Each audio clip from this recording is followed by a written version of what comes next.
사랑하는 귀한 교회 여러분들에게 주님의 크신 은혜와 은총과 축복이 함께하기를 소망합니다. 우리 옆에 분과 뒤에 분과 인사합시다. 반갑습니다. 잘 오셨습니다. 주의 이름으로 축복하고 환영합니다.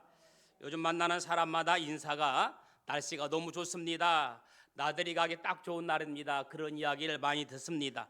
아마 봄나들이 가신 분들도 있는데 오늘 이 자리가 세상에서 가장 아름답고 축복된 봄나들이의 장소가 되기를 예수님의 이름으로 축원합니다. 아멘. 출애굽기를 보면 400년 동안 애굽의 종살이를 하면서 힘들게 살아가고 있던 이스라엘 민족을 향하여 하나님께서 놀라운 소식을 전해주셨습니다.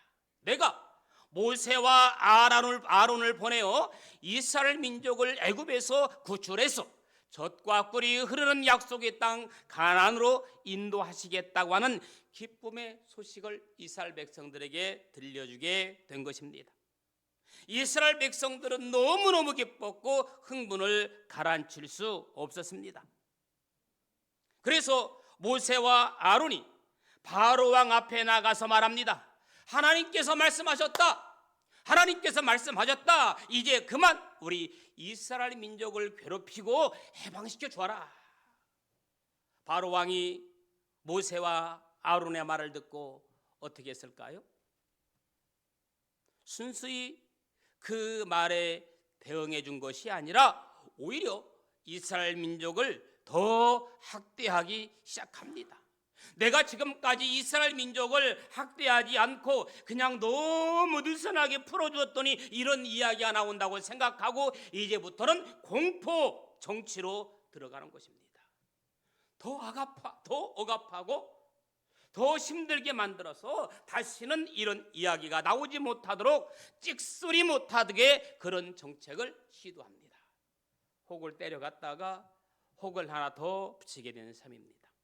그래서 하나님께서 모세에게 명령합니다. 안 되겠다. 지금부터 내가 애굽에게 10가지 재앙을 내리라. 여러분, 하나님께서 모세를 통하여 애굽에게 10가지 내린 재앙은 의미가 있습니다. 분명한 애굽에 내린 10가지 재앙의 목적이 있습니다. 첫째, 이 10가지 재앙을 통해서 이스라엘 민족을 애굽에서 해방시키겠다. 둘째, 바로 왕에게 여호와를 알리기 위해서. 세 번째는 이스라엘 민족으로 하여금 여호와의 능력을 알게 하기 위해서. 네 번째는 이 땅은 애굽에 속한 것이 아니라 여호와께 속하였다는 것을 깨닫기 위해서. 또 하나, 애굽의 모든 신에게 벌을 내리기 위해서 모세가 10가지 재앙을 애굽에게 내린 겁니다. 자, 바로 왕은 10가지 재앙을 당하고 나서야 절실히 깨닫게 됩니다. 내가 이러다가는 이스라엘 백성을 계속 잡고 있다가는 나도 망하고 애굽도 망하겠구나. 그리고 10가지 재앙의 강도가 똑같은 게 아니라 갈수록 점점 세어지면서 모세에게 애굽 왕이 타협안을 제시합니다. 그런데 그 타협안을 모세가 받아들일 수 있는 것들이 하나도 없습니다. 모세가 여러분 바로 왕과 타협하지 않은 것은 모세가 고집불통이어서가 아니라 바로 왕의 타협 안에는 교묘한 술책이 숨어 있기 때문입니다. 바로 왕의 타협 안에는 거기에 사단의 꼼수가 들어있기 때문입니다. 오늘날 현대사회를 살아가는 우리 성도들을 유혹하는 사단의 전술이 어떠한가를 잘 보여주고 있는 내용입니다. 바로 왕의 첫 번째 답이 뭐냐? 오늘 본문 25절 읽었죠. 다시 한번 또 25절 한번 읽어보실까요? 25절 시작. 아론을 불러 이르되 너희는 가서 이 땅에서 너희 하나님께 제사를 드리라. 바로 왕은 파리 재앙으로 애굽 전체가 쑥대밭이 되자 모세를 불러서 첫 번째 타협안을 내어놓았는데 그것이 바로 출애굽기 8장 25절입니다. 무슨 말씀이냐? 믿기는 믿되 세상을 떠나지는 말라. 이 땅에서 너희 하나님께 제사를 드리라. 이 땅에서 하나님께 제사를 드리라고 한 말은 내가 여기 애굽에서도 얼마든지 하나님께 예배를 드리게 해줄 테니 애굽을 떠나지 말라는 얘기입니다. 영적으로 애굽은 무엇을 말합니까? 세상을 의미합니다. 애굽을 떠나지 말라는 것은 예배는 드려도 괜찮지만 애굽의 생활 방식은 바꾸지 말라는 것입니다. 삶의 방식은 예전 그대로 하라. 이것이 바로의 첫 번째 타협 아닙니다. 여러분, 예수 믿는 우리는 마치 바다에 떠 있는 배와 같습니다. 바다에 있는 배는 그냥 물 위에 있어야 합니다. 만약에 물이 배 안으로 들어와도 안 되고 배가 물 속으로 들어가도 안 됩니다. 배가 물 안으로 들어와도 물 속에 들어가도 그러면 배는 침몰하는 겁니다. 배는 그냥 물 위에 떠 있어야 합니다. 무슨 말이냐? 하나님은 우리가 세상에 살지만 세상과 분리된 삶을 원하신다. 세상 사람들과 똑같이는 살지 말라는 겁니다. 조금 더 다르게 살라는 겁니다. 로마서 12장 1절에 보니까 그러므로 형제들아 내가 하나님의 모든 자비하심으로 너희를 권하노니 너희 몸을 하나님이 기뻐하시는 거룩한 산 제물로 드리라. 이는 너희가 드릴 영적 예배니라. 산 제물, 산 제사를 드리라는 말은 삶으로 드리는 예배를 말합니다. 우리 성도도 주일날 모여서 몸으로 드리는 예배가 있고 이제 세상으로 나가서 삶으로 드리는 예배가 있습니다. 이 두 가지 예배가 다 살아 있어야 진정한 예배자가 된다는 것입니다. 가정에서, 일터에서 말과 행동 하나하나가 예수 믿는 사람다워야 한다는 말입니다. 하나님께서 받으실 만한 예배자의 삶이 되어야 한다는 말입니다. 바로가 이스라엘 백성들에게 가서 너희 하나님께 예배는 드려라. 그러나 여길 떠나지는 말라고 한 것처럼 지금도 사단은 우리에게 예배 드려라. 교회는 다녀라. 그러나 생활은 바꾸지 말라고 유혹합니다.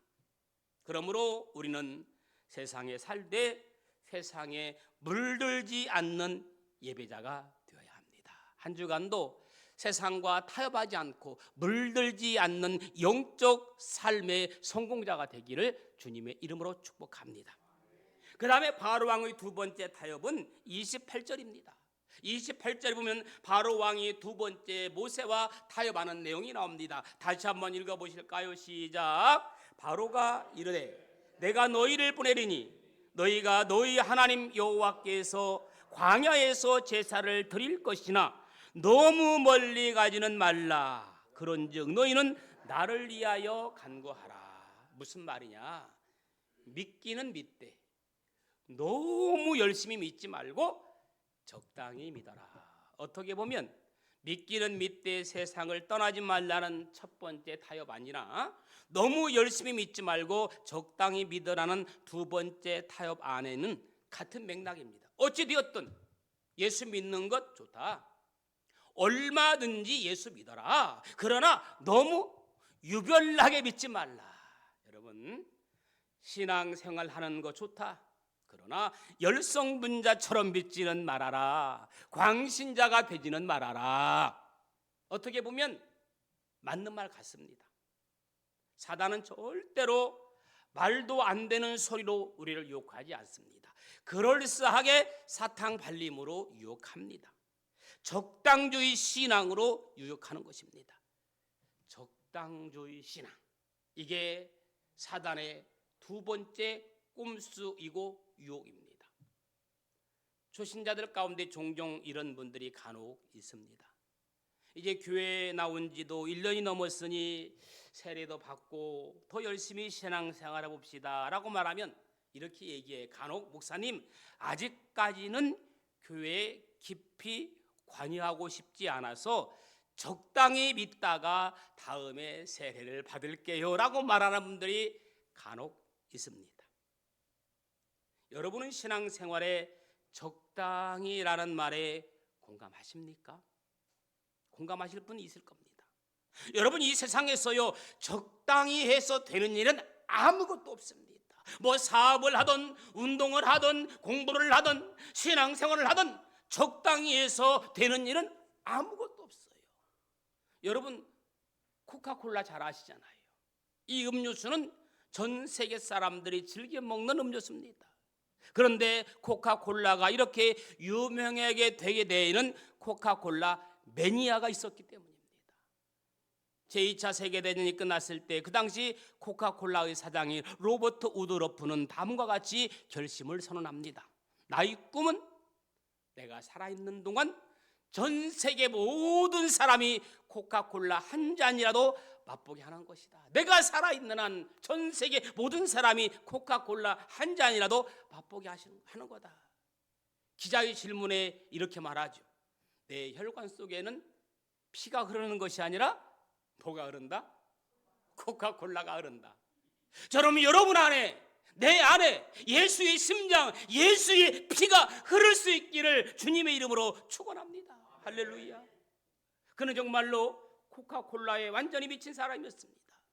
그렇게 미친 사람이 있었기에 코카콜라는 미국을 넘어 전 세계에 전파될 수 있었던 것입니다. 여러분, 우리가 하는 일에 몰두하면 무슨 소리 들어요? 미쳤다는 소리를 듣기도 합니다. 혹시 여러분 가운데 여러 사람들로부터 내가 이 일을 너무너무 열심히 해가지고 미쳤다는 소리 들을 만큼 어떤 일에 몰두해 보신 적 있으십니까? 그러면 그 일에 성공할 수 있습니다. 여러분, 이 시대를 살아가는 사람은 세상의 쾌락에 미쳐 살아가는 사람들입니다. 그러나 우리는 세상 쾌락에 미쳐 살아가는 세상 사람들이 아니라 예수 매니아를 꿈꾸며 살아가는 사람들일 수 있기를 주님의 이름으로 간절히 축원합니다. 사도 바울처럼 예수 매니아, 복음의 매니아, 참 생명이신 예수님 때문에 가장 행복한 사람 되기를 주님의 이름으로 축원합니다. 여러분, 예수님 때문에 행복하십니까? 아멘. 예수님 때문에 감사하고, 예수님 때문에 웃고, 예수님 때문에 만족하고, 예수님 때문에 참고, 예수님 때문에 행복하고, 예수님 때문에 구원받는 예수의 매니아가 될 수 있기를 축복합니다. 여러분, 사도 바울은 이렇게 고백합니다. 내 몸에 예수의 흔적을 가졌노라. 여러분 몸에 예수의 흔적이 살아있기를 주님의 이름으로 축원합니다. 그래서 예수 닮은 사람 돼야 돼. 여러분, 누구 닮은 사람이에요? 예수 닮은 사람이어야 돼요. 그러므로 예수님처럼 행동하셔야 돼. 그러므로 예수님처럼 살아야 돼. 그러므로 예수님처럼 말해야 돼. 그러므로 예수님처럼 선포됩니다. 사도 바울은 로마서 14장 8절에 이렇게 고백하죠. 살아도 주를 위해 살고 죽어도 주를 위해 죽나니 그러므로 살아 죽으나 내가 주의 것이로다. 사도 바울은 사람들로부터 미친 소리를 들을 정도로 복음에 미쳐 있습니다. 여러분, 신앙생활 있잖아요. 적당히 해서는 절대 변화는 없습니다. 적당히 하면 절대 큰 은혜 받지 못합니다. 신앙생활 적당히 하면 하나님께 함께 하시지 못합니다. 큰 고기는 깊은 데 가야 큰 고기가 있습니다. 큰 고기는 얕은 고기에 있지 않습니다. 여러분들이 깊숙이 빠져들어야 예수의 성령의 변화의 사람이 되는 겁니다. 발목 신앙으로는 절대로 성장할 수, 은혜 받을 수, 변화 받을 수 없다는 겁니다. 그러므로 예수 믿기를 한번 작정했으면 어떻게 보겠다? 끝장 보겠다. 할렐루야. 그런 마음으로 신앙생활 했으면 좋겠어요. 아멘. 그런 마음으로 신앙생활하기 원하시는 분들은 아멘. 아멘. 두 손 들으라고 나눌게요. 거룩한 열망, 무엇인가에 미친 사람이 세상을 바꿉니다. 바울처럼 예수에 미친 사람이 로마를 바꾼 것처럼 오늘날도 예수에 미친 사람이 세상을 변화시키고 가정을 변화시키고 교회를 변화시키는 것입니다. 그 다음에 바로 왕의 세 번째 타협은 출애굽기 10장 11절입니다. 읽지는 않았지만 한번 찾아서 읽어보십시다. 출애굽기 10장 11절 한번 찾아 읽어보실까요? 10장 11절 시작.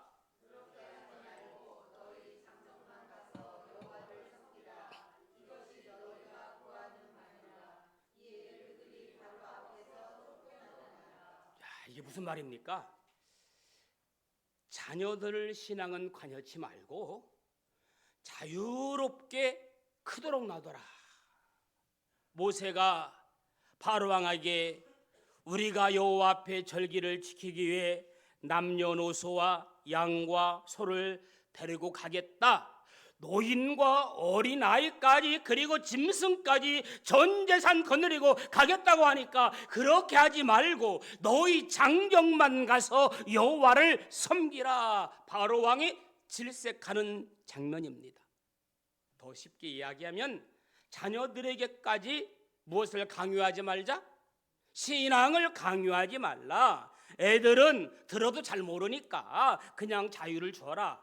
큰 다음에 자기들이 알아서 종교를 선택하도록 내버려 두라는 제안입니다. 여러분, 이것이야말로 굉장히 합리적이고 인간적인 제안 같지만 여기에 사단의 함정이 있음을 알아야 됩니다. 어떤 함정이 있는지 아십니까? 두 가지 함정이 있어요. 바로 왕의 이 머릿속에는 하나는 신앙생활은 나 혼자 잘하면 된다는 생각이고, 또 하나는 신앙의 대물림을 못하도록 방해하는 거예요. 신앙의 대를 끊게 하려는 애굽 바로의 함정이 그 속에 있는 것입니다. 그래요. 신앙은 개인적이지만 신앙생활은 가족이 함께 해야 합니다. 그래서 이 제안은 신앙을 개인주의로 만드는 위험이 있고 또한 가정이 신앙 공동체가 되는 것을 막는 위험이 있다는 겁니다. 여러분 보세요. 애굽에서 이스라엘 백성들이 출애굽할 때 혼자 하는 것이 아니라 가족과 함께 하잖아요. 지금도 사단은 속삭입니다. 너나 잘해. 가족들 신앙까지 간섭하지 마. 내 자식들은 대학 가서 믿게 놔둬. 종교는 가서 자기가 선택해야 하는 것이지 부모가 강요해서는 안 돼 하며 우리 귀에 속삭입니다. 우리는 우리의 자녀들이 하나님을 섬기지 못하게 하는 사단의 꼼수로부터 반드시 지켜야 됩니다. 저는 여러분들이 아시겠지만 어렸을 때부터 여러분들이 이렇게 얘기했습니다. 교회 데려와라. 예배 시간에 떠들어 좋다. 장난쳐도 좋다. 놀아도 좋다. 교회 안에서 놀게 하라. 안 듣는 것 같지만 다 알아듣는다라고 이야기했습니다. 어릴 적 영적인 교육에는 무관심하다가 커서 직장 들어가면 신앙생활 제대로 하겠지. 이렇게 안일하게 생각하면 엄청난 착각이라는 말입니다. 여러분, 요즘 미션스쿨, 기독교 학교가 사라지고 있습니다. 옛날에 미션스쿨에는 교목이 있어서 성경시간, 채플시간, 경건에 지금은 찾아보기 힘듭니다. 그래서 기독교 미션스쿨을 끝까지 지키는 학교들은요, 이미 학생들 입학할 때 서약을 하고 각서를 받습니다. 부모의 동의를 받습니다. 그렇게 해서 예배드리고 그렇게 해서 성경을 가르치고 그렇게 해서 세례를 주고 어렵게 지탱해 나가고 있습니다. 고양시에도 그런 학교들이 간혹 있습니다. 제가 나가고 있는 고양외고 같은 경우에는 부모들에게 다 동의를 받아요. 사인을 받아요. 우리 학교는 이렇게 할 것이다. 그리고 입학식 때, 개학식 때 또 이렇게 미션스쿨처럼 예배를 드리고 세례를 주고 있습니다. 오늘날 교회마다 젊은 세대가 실종되고 있습니다. 한국교회의 큰 문제입니다. 다음 세대를 잃으면 한국교회의 미래는 없습니다. 그러므로 우리는 자녀들의 신앙생활을 위해 눈물로 기도하고 최선을 다해야 합니다. 믿음의 대가 끊기는 것은 어쩌면 육적 혈통이 끊기는 것보다 더한 비극이라는 것을 알아야 합니다. 여러분, 신앙은 하늘에서 뚝 떨어지는 것이 아닙니다. 신앙은 대부분 누군가를 통해서 전승되는 것입니다. 그 중에서도 부모로부터 전수받는 것이 가장 확실하고 가장 강한 신앙 교육이라고 생각됩니다. 그래서 전승되지 않는 신앙은 사라지고 마는 거예요.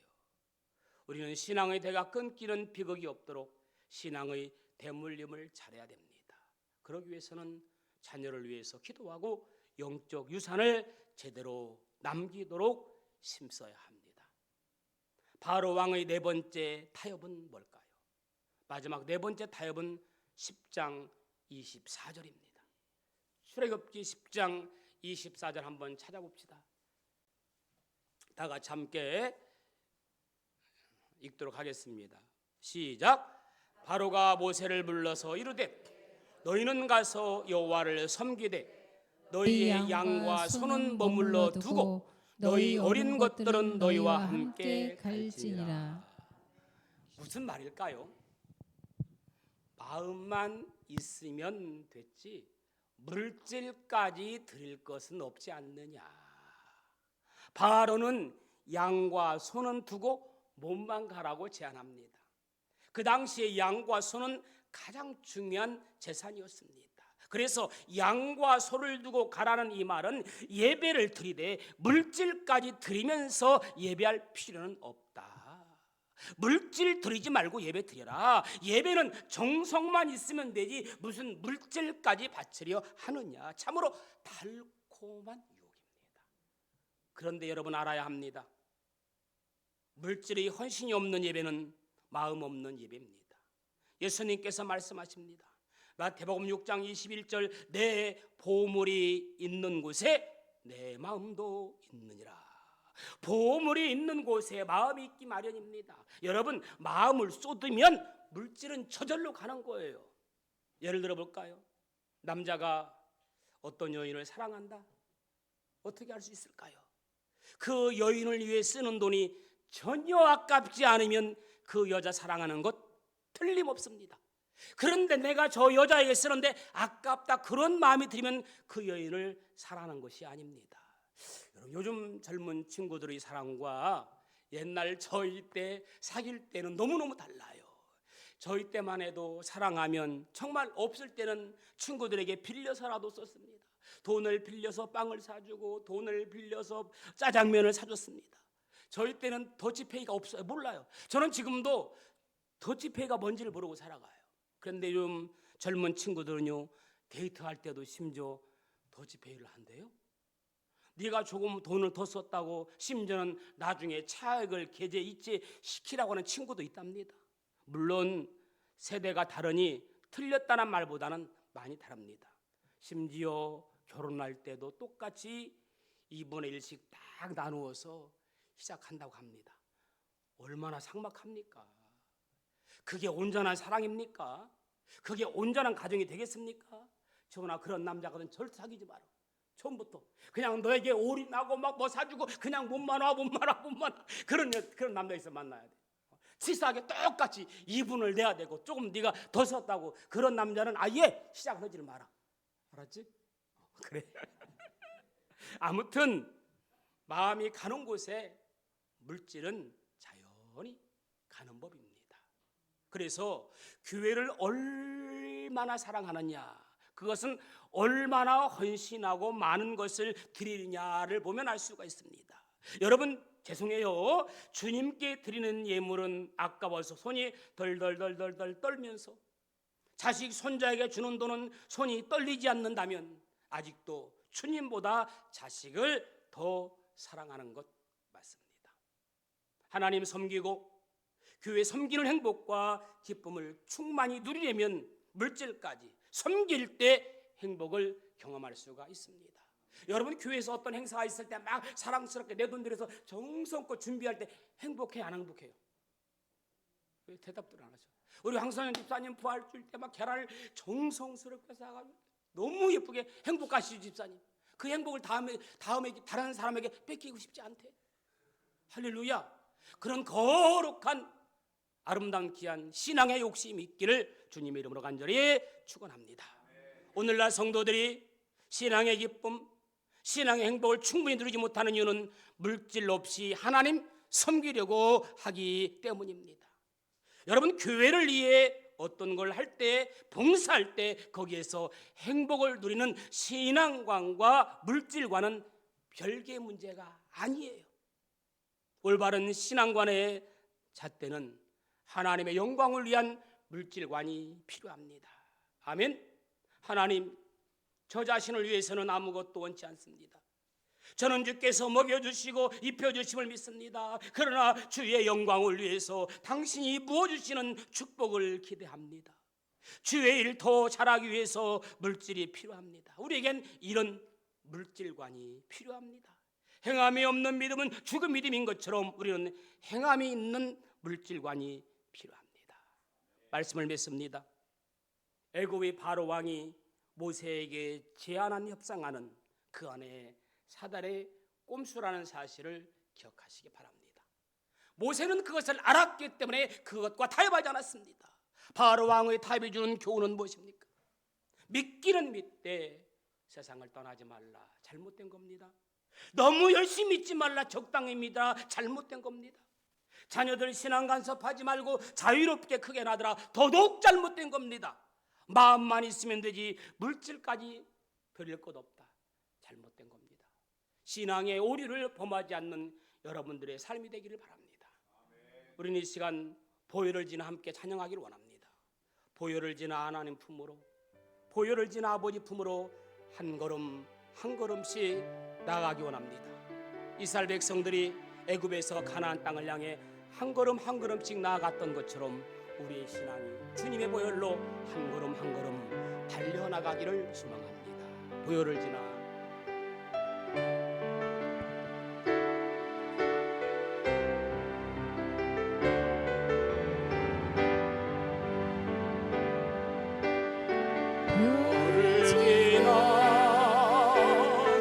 하나님 품으로 보혈을 지나 아버지 품으로 보혈을 지나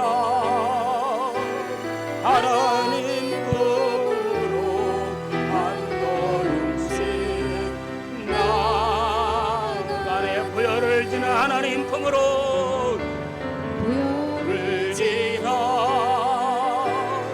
하나님 품으로 보혈을 지나 아버지 품으로 보혈을 지나 하나님 품으로 한 걸음씩 나아가네. 존귀한 주 보혈이 존귀한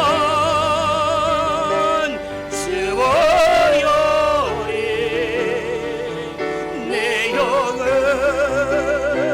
새롭게 하시는 존귀한 주 보혈이 내 영을 새롭게 하네. 우리 산 말씀을 생각하면서 기도하기 원합니다. 주님, 우리의 신앙이 적당조의 신앙, 타협의 신앙이 아니라 애굽을 떠나 가나안 땅으로 전진하는 신앙 되게 하옵소서. 세상과 타협하지 아니하고 너무 열심히 믿지 말고 적당히 믿으라는 사단의 유혹을 뿌리치게 하시고 자녀들의 신앙을 자유롭게 놔두지 아니하고 간섭하는 마음, 신앙의 대문을 임할 수 있도록 축복하옵소서. 마음만이 아닌 물질까지 헌신할 수 있도록 은혜를 주옵소서. 주님의 보혈의 신앙으로 살게 하옵소서. 말씀을 생각하면서 같이 기도하도록 하겠습니다. 다 같이 기도합니다. 주님, 은혜를 감사합니다. 우리의 신앙이 적당 신앙이 아니라 타협의 신앙이 아니라 애굽을 떠나 가나안을 향하는 신앙이 되게 하옵소서. 애굽에서 가나안을 향해 한 걸음씩 한 걸음씩 나아갔던 이스라엘 백성들, 우리의 신앙이 주님의 보혈로 한 걸음씩 달려갈 수 있도록 도와주옵소서. 아버지 품으로 한 걸음씩, 하나님 품으로 한 걸음씩 존귀하고 거룩한 백성이 될 수 있도록 축복하여 주옵소서. 아버지 하나님, 바로의 타협에 거절할 수 있는 은혜를 도와여 주옵소서. 애굽을 떠나지 말라는 그런 아버지 하나님의 사단의 방식에 넘어가지 아니하도록 도와주옵소서. 우리의 신앙이 대물림할 수 있도록 도와주시옵소서. 동물이 있는 곳에 내 마음이 있다고 했습니다. 우리의 마음이 하나님께 향하도록, 주님께 향하도록 주님 우리의 마음을 간섭하여 주옵소서. 사랑하는 주님, 우리의 신앙이 적당조의 신앙이 아니라 타협의 신앙이 아니라 애굽을 떠나 가나안 땅으로 전진하는 신앙 되게 하옵소서. 사단의 유혹을 뿌리치게 하시고 자녀들의 신앙을 자유롭게 놔두지 아니하고 간섭하여 신앙의 대물림할 수 있도록 도와주옵소서.